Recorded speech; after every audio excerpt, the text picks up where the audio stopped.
우리의 힘들고 지치고 어려운 일상을 능히 넉넉하게 이기게 하는 이 인내의 신앙을 우리가 소유해야 할 텐데, 이 인내의 신앙을 소유하려면 어떻게 하면 될까요?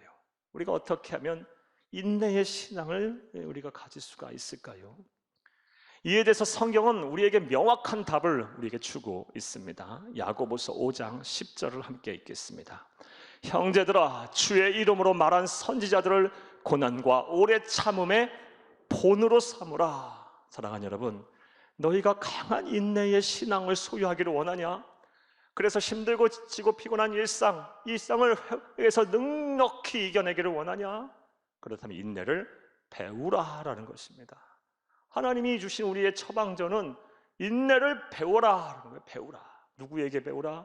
성경에서, 또 우리보다 앞서 신앙생활을 했던 이 믿음의 선조들을 본보기 삼아, 그들의 믿음을 본보기 삼아, 그들의 인내를 본보기 삼아 그들에게 인내를 배우면 인내의 신앙을 소유할 수 있다라는 것입니다.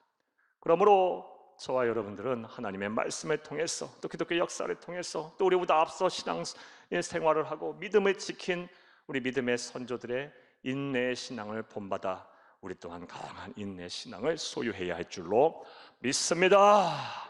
자, 그런데 오늘 본문 말씀에 보게 되면 믿음의 본보기, 인내의 본보기로서 그 어느 이 믿음의 선조보다 우리가 본받고 따라야 할 대상은 따로 있다라고 우리에게 말씀을 하고 계십니다. 바로 우리 구주 예수 그리스도이십니다. 예수 그리스도의 인내를 배우라, 예수 그리스도를 본보기로 삼으라, 예수 그리스도를 바라보라 라고 성경은 우리에게 말을 하고 있습니다.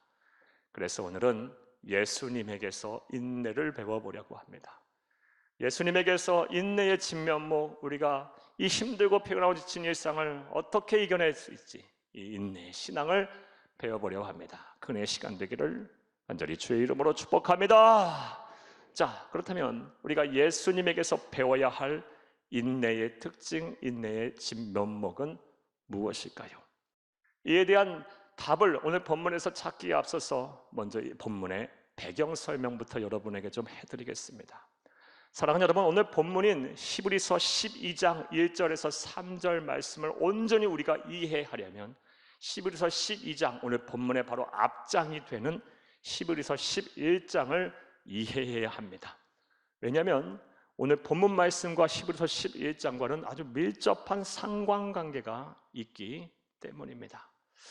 히브리서 11장, 오늘 본문의 바로 앞장이 되는 히브리서 11장은 그렇다면 어떤 내용일까요? 히브리서 11장을 가리켜서 우리는 흔히 믿음장이라고 말을 합니다. 왜냐하면 그 내용이 믿음과 관련된 내용이기 때문이에요.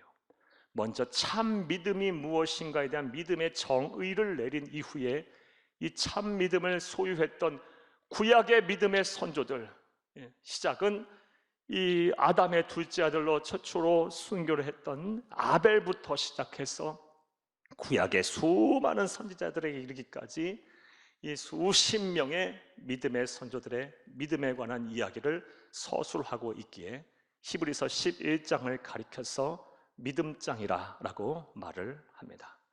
자, 그런데 히브리서 11장에 서술되어 있는 이 믿음의 선조들, 수십 명의 믿음의 선조들에게는 특징이 있었어요. 공통점이 있었어요. 그것이 무엇이냐? 그 어느 누구 하나도 믿음을 지키며 예수를 믿으며 신앙을 지키기에 편한 시절에 산 사람들이 하나도 없다라는 것입니다.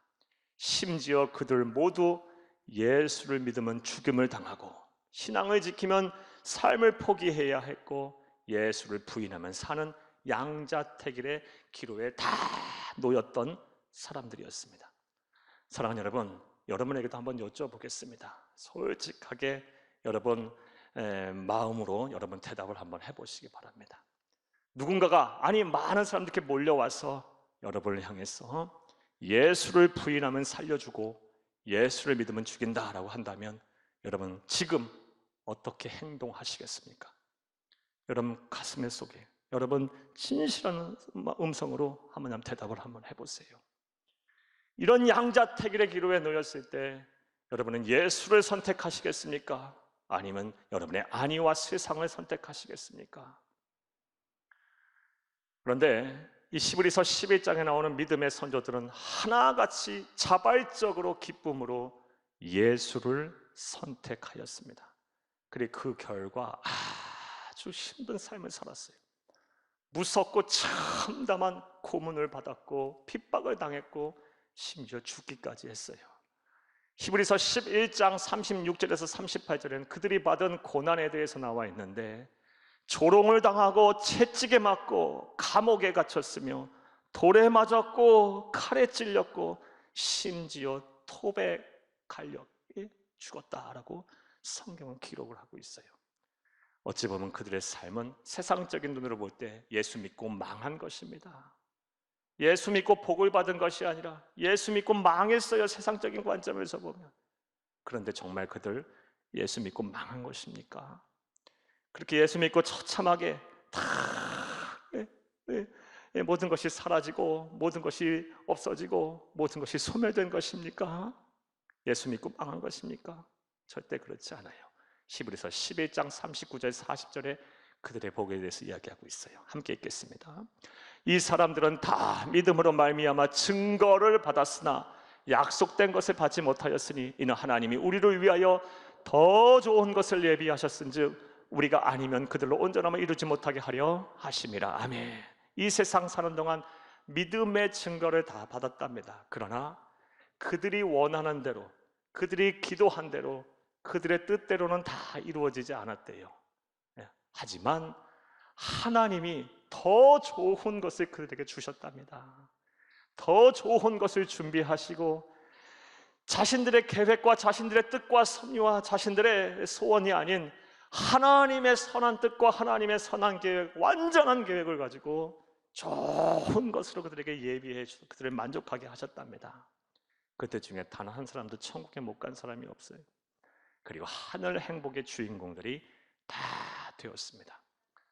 따라서 우리 또한 이러한 믿음의 선조들의 인내의 신앙을 본받아 우리도 끝까지 어떠한 상황 속에서 믿음을 지켜야 할 줄로 믿습니다. 이것이 바로 히브리서 11장을 통해서 우리에게 주시는 성령 하나님의 음성이자 교훈입니다. 자, 히브리서 11장에 이렇게 믿음의 선조들의 인내의 신앙을 본받으라 라고 한 이후 오늘 본문 말씀이 12장으로 넘어오는데, 성령의 감동을 받은 히브리서 기자는 의외의 대답을 합니다. 앞서 믿음의 선조들의 인내를 본받고 신앙을 본받으라 하고 나서 그들보다 더 앞서 무엇보다도 누구보다도 더 본받아야 될 대상이 있는데 바로 우리 구주 예수 그리스도시라는 것입니다. 오늘 본문 2절을 함께 읽겠습니다.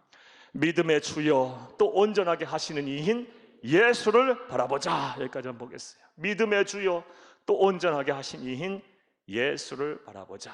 그러니까 히브리서 기자는 이 비교법을 사용해서 믿음의 선조들의 이야기를 먼저 한 후 이 믿음의 선조들과 비교해서 예수 그리스도의 우월성을 다 이렇게 부각하고 있는 것입니다. 즉 우리가 먼저 보고 배우고 항상 염두에 두고 따라야 될 신앙의 대상, 인내의 본보기가 누구다?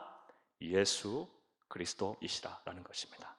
그러므로 우리는 예수에게서 먼저 인내를 배우고 예수님을 본보기 삼아 그의 믿음에 따라 가야 할 줄로 믿습니다. 이제 이러한 내용과 배경 위에 바탕으로 생각해 보겠습니다.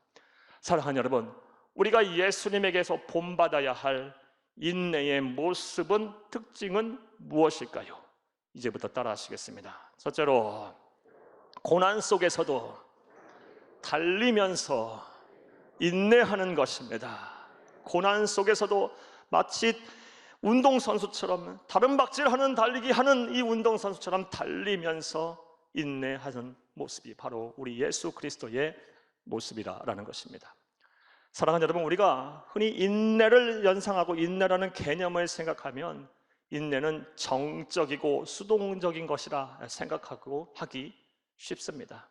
즉 예를 들어서 병에 걸리고 막 사업이 실패를 하고 사건 사고에 휘말려서 어려움을 당하면 그리고 인내하라면 어떻게 합니까?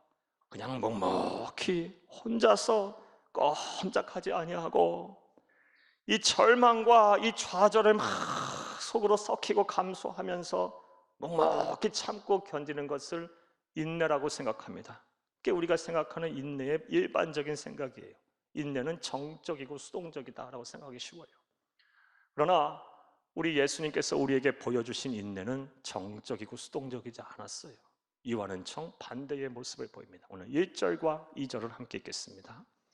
이러므로 우리에게 구름같이 둘러싼 허다한 증인들이 있으니 모든 무거운 것과 얽매기 쉬운 죄를 벗어버리고 인내로서 우리 앞에 당한 경주를 하며 2절 믿음의 주요 또 온전하게 하신 이인 예수를 바라보라. 예수는 어떤 사람이었어요? 고난 속에서도 이 정적이고 수동적으로 인내한 것이 아니라 오히려 적극적이며 능동적으로, 마치 달리기 하는 운동선수가 꼬린 지점을 향하여 적극적이고 막 능동적으로 최선을 다하여 달리는 것처럼 그렇게 달리면서 인내하셨다라는 것입니다.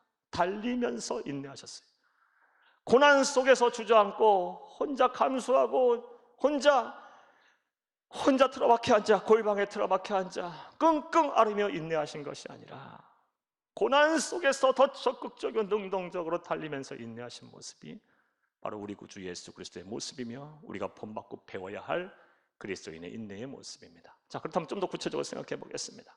고난 속에서 달리면서 인내하라는 모습은 어떻게 하라는 걸까요? 먼저 삶의 고난 속에서 삶의 자리를 잘 지키면서 인내하라는 것입니다. 사랑하는 여러분, 운동선수는 쉽게 경기장을 떠나지 않습니다. 달리기 하는 선수가 출발 지점에 섰을 때 이 경기장을 떠날 때는 도저히 달릴 수 없는 상황이 됐을 때예요. 그리고 그때는 어떻게 합니까? 막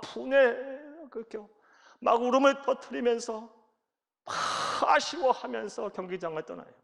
도망치듯 떠나지 않은 사람은 없어요. 왜 그러냐? 운동 경기장이 그 운동선수의 삶의 터전이기 때문이에요. 따라서 우리도 마찬가지예요. 우리에게 고난이 닥칠 때 우리는 도망치듯 삶의 자리를 회피하거나 떠나서는 안 됩니다. 삶의 자리를 잘 지키면서 인내해야 합니다. 그런데 안타깝게도 많은 분들이 그렇지 못합니다. 간단한 고난, 일시적인 고난, 잘 참고 견디면 지나갈 수 있는 고난조차도 인내하지 못하고 삶의 자리를 도망치듯 떠나시는 분들이 참 많아요. 가정을 안 지키시는 분들이 많아요. 남편의 자리, 아내의 자리, 부모의 도리, 부모의 책임, 자녀의 도리를 다 안 하시는 분들이 많아요. 사업이 좀 어렵다고, 경제적으로 곤란해졌다고, 가정에 불화가 생겼다고 가정을 엉망으로 벌리고 나 몰라라 하시는 분들이 참 많습니다. 직장과 사업장에서도 마찬가지입니다. 한 직장 오래 못 다니고 조금만 힘들면 이곳저곳 막 배회하시듯 이직하시는 분들도 참 많아요. 또 우리 학생들, 우리 또 청년들 진학이 좀 어려워지고 또 시험을 잘 못 보고 그리고 취업이 원활하게 되지 않을 때 하나님이 주신 그 꿈을 쉽게 포기하는 우리 청년들, 우리 청소년들도 얼마나 많은지 몰라요. 물론 얼마나 힘들고 얼마나 삶의 무게가 무거우면 그리 하겠습니까? 그러나 분명한 사실은 하나님의 백성 그리스도인들은 그렇게 살아서는 안 된다라는 것입니다. 왜냐하면 우리 예수님이 그렇게 안 사셨기 때문입니다. 사랑하는 여러분, 예수님의 공생애 이전의 삶에 대한 성경의 기록은 그리 많지 않습니다.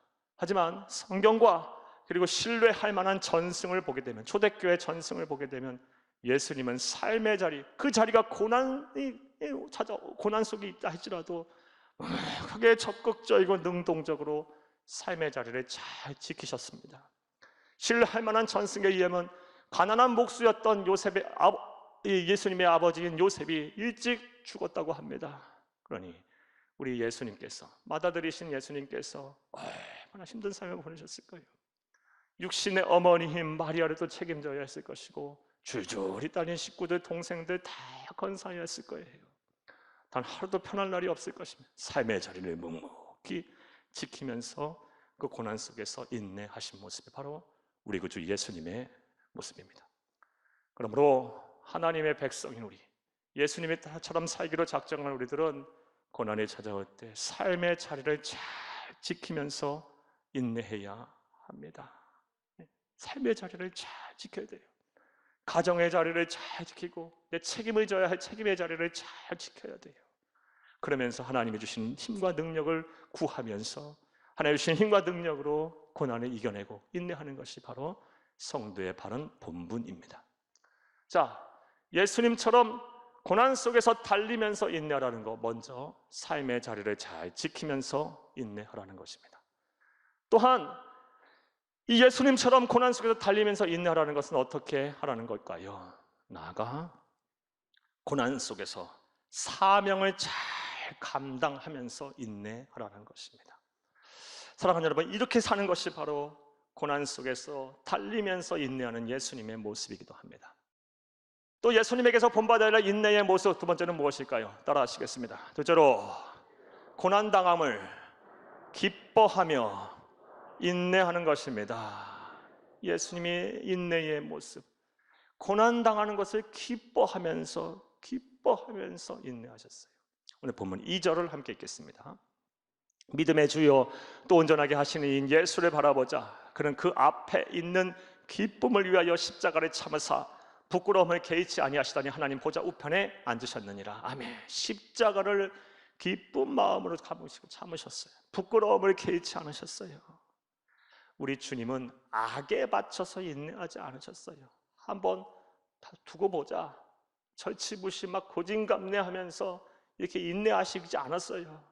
사람을 원망하고 막 시기 질투하고 미워하면서 어디 한번 보자 이렇게 하면서 막 악에 맞춰서 인내하시지 않았어요. 자신의 고난당함을 기쁨으로 받아들였고요, 즐거워하면서 인내하셨어요. 이런 예수님의 인내의 모습이 바로 저와 여러분의 인내의 모습이 되어야 할 줄로 믿습니다. 이런 인내의 모습은 요한복음 15장 말씀을 보면 아주 두드러지게 나타나요. 요한복음 15장에는 예수님이 십자가에 매달리시기 바로 몇 시간 전에 일어난 사건에 대한 기록이에요. 그런데 이 요한복음 15장 말씀에 보면 몇 시간 후면 십자가에 매달려 죽으실 텐데, 그리고 하나님이셨던 예수님은 다 그거 아셨을 텐데, 몇 시간 후에 자신이 당신께서 당할 참담한 십자가의 고통과 또 모욕과 천대와 그 멸시를 다 아셨을 텐데, 그거 다 아시면서 예수님께서는 요한복음 15장 시점을 보게 되면 기뻐하면서 그 시간들을 참고 계세요. 기뻐하는 정도가 아니라 기쁨이 막 충만해서 내가 소유한 기쁨은 너희도 소유하길 원한다고 두려워 떨고 있는 제자들에게 말을 합니다. 요한복음 15장 11절을 함께 읽겠습니다. 내가 이것을 너희에게 이름은 내 기쁨이 너희 안에 있어 너희 기쁨을 충만하게 하려 함이라. 사랑하는 여러분, 요한복음 15장 11절의 말씀을 통해서 볼 때 이 염려와 근심을 가득 차서 두려워하는 이런 예수의 모습이 보이십니까? 아니죠. 고난당함을 기뻐하고 계세요. 몇 시간 후면 십자가에 매달려 죽으실 거예요. 다 아시고 계세요. 그런데도 막 기뻐하시면서 내 기쁨이 충만하다, 내 기쁨이 내가 기쁘니 너희도 충만하기를 원한다면서 권면하고 위로하고 이렇게 계세요. 자, 그렇다면 이제 다음과 같은 의문이 생깁니다. 예수님은 어떻게 이렇게 고난당함을 기뻐할 수 있었을까요? 인간의 상식적으로는 생각이 안 되잖아요. 예수님은 하나님이시기 때문에 이렇게 말을 해버리면 아무런 답도 찾을 수가 없어요. 하나님은 다 하실 수 있으니까. 하지만 예수님은 인간의 몸고 이 땅에 오신 이상 또 그분도 100% 인간이기도 하셨어요. 자, 그렇다면 예수님은 어떻게 고난당함을 기뻐하며 즐거워하셨을까? 그 답이 무엇일까? 사랑하는 여러분, 이에 대한 답을 예수님과 가장 유사한 삶을 살고 예수님의 가장 닮은 제자로서의 삶을 살았던 사도 바울의 고백을 통해서 알 수가 있습니다. 로마서 5장 3절에서 5절을 함께 읽겠습니다.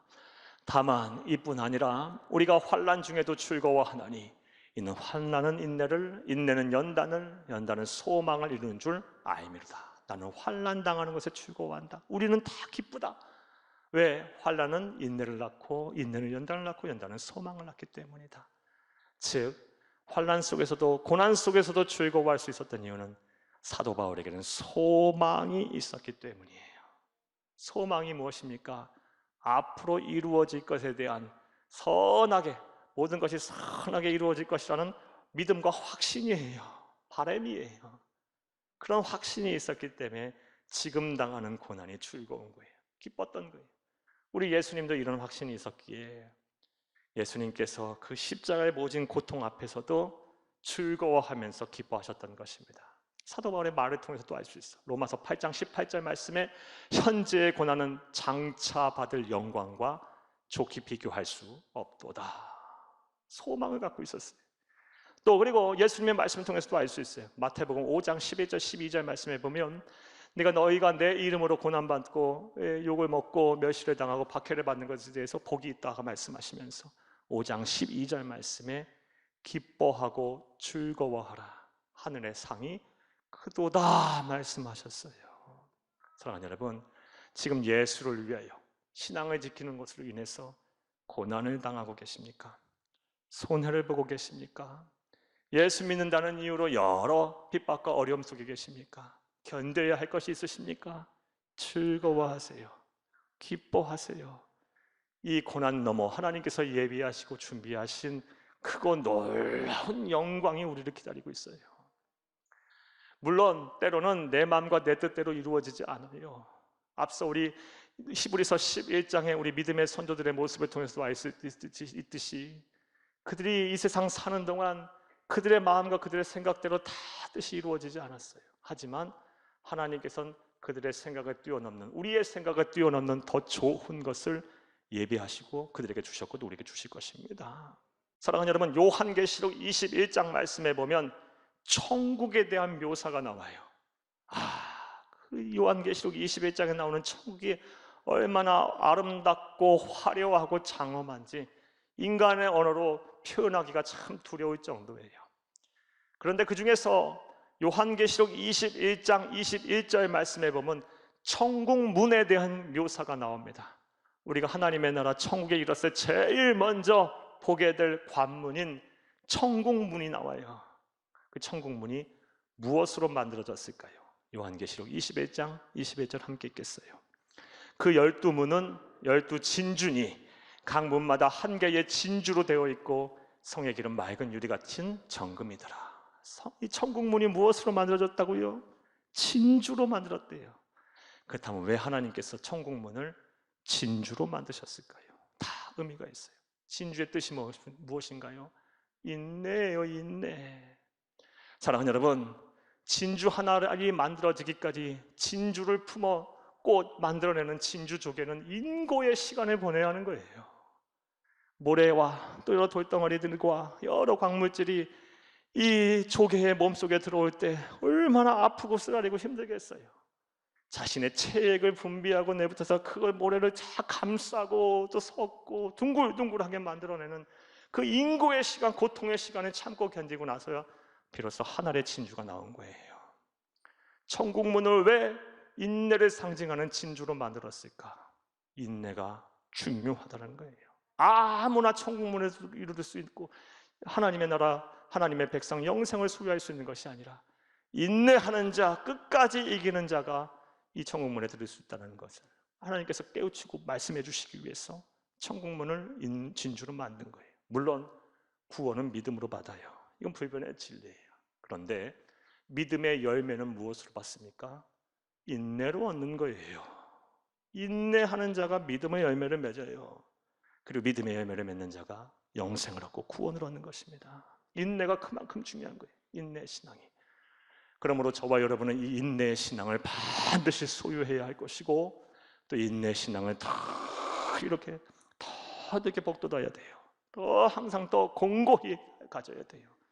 이를 위해서 인내 그 자체셨고 인내의 본보기가 되시는 예수 그리스도의 인내를 배우시기를 바랍니다. 오늘 여러분에게 말씀을 드렸어요.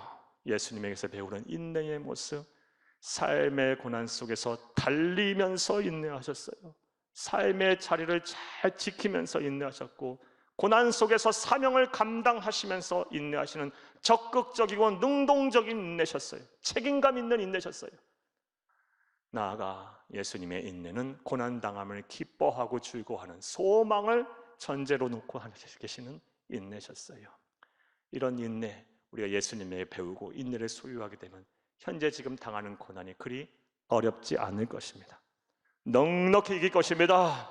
고난 속에서 오히려 찬양과 감사의 열매를 맺게 될 것입니다. 이런 복이 저와 여러분의 복이 되고 저와 여러분의 은혜가 되기를 간절히 주의 이름으로 축복합니다. 축복합니다. 축복합니다.